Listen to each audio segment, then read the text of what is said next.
Sufficient majority, যাতে পেছনে তাকাতে হবে না, বুক ফুলিয়ে সরকার চালাতে পারে বিজেপি, এরকম মেজরিটি পাবে। পশ্চিমবাংলার ভোটের যে ট্রেন্ড সেটা বলে দিয়েছে পরিবর্তন হচ্ছে, সেই জন্য আমি যেটা আগেও বলেছি এখনও বলছি সাফিসিয়েন্ট মেজরিটি নিয়ে সরকার আসবে।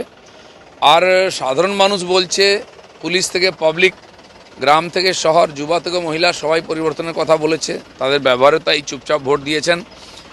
বিহারে যেটা হয়েছিল শেষ সপ্তাহ পর্যন্ত লোকে বুঝতে পারেনি কে জিতবে, চলো চা হচ্ছে, এখানেও তাই হচ্ছে।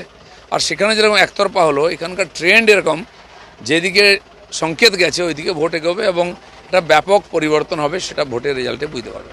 সাফিসিয়েন্ট মেজরিটি, যাতে পেছনে তাকাতে হবে না, বুক ফুলিয়ে সরকার চালাতে পারে বিজেপি, এরকম মেজরিটি পাবে। অন্য দল থেকে তাহলে না, প্রশ্নই নেই, ভাঙানোর প্রশ্ন নেই। ভেঙে যদি কেউ আসে তাকে সম্মান দেবো আমরা, আসতেই পারলো। একটা শাসক দল 15 বছর রাজত্ব করলো, তার কাছে কোনো ইস্যু নেই। যেদিন থেকে এসআইআর নাম এসছে, শুরু হওয়ার 1-1.5 মাস আগে থেকে এসআইআর করতে দেবো না, এটা হচ্ছে ইস্যু মমতা ব্যানার্জির। এই এসআইআর গণ্ডগোল, এই নাম কেটে দিল, বিএলওদের হঠাৎ করে ইউনিয়ন তৈরি করে বিরোধিতা করা, ঘেরাও করা, গণেশ কুমারকে কালো পতাকা দেখানো, গো ব্যাক বলা, তিনি কিন্তু নড়েননি, তিনি করেছেন। আর কেউ কোনো সরকার দুয়ার জিতে আসতে পারে? আমার মনে হয় বাঙালির ঘিলু শুকিয়ে যায়নি যে তাকে আবার ভোট দেবে।